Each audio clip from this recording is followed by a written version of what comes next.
Public Go ni penipu. Sebab apa saya kata penipu? Sembang sebelum ni Public Go stok tiada had, boleh beli bila masa sahaja. Tapi ini apa? Stok silver dekat Public Go pun boleh habis stok. So maknanya Public Go ni stok dia juga terhad. Tetapi sabar dulu. Sebenarnya apabila stok Public Go ni telah habis, dia adalah satu petanda yang baik.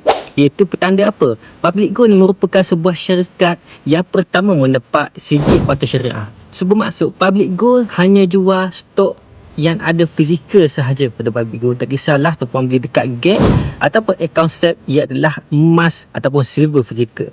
Jadi kalau silver tak ada stok, emas tak ada stok, Public Go tidak akan jual. Sebenarnya boleh je Public Go nak biarkan orang tu beli dekat account gate ataupun set. Bila masa sahaja Public Go boleh tambah stok.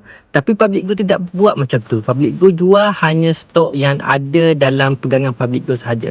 Tapi tuan jangan risau, itu bersifat sementara sahaja. So tuan tengok ni, tak sampai masa sebulan pun out of stock, Public Go telah restock kembali sebanyak 500 kilo silver. Jadi tuan-puan yang mana nak teruskan buat pelaburan ataupun simpanan silver, nak dapatkan 1 kilo silver macam ni, boleh terus beli dekat akaun Emas-Sep ataupun beli secara ROK. Nak tahu macam mana, boleh isi maklumat dekat saya akan bantu anda guide untuk dapatkan silver macam ni.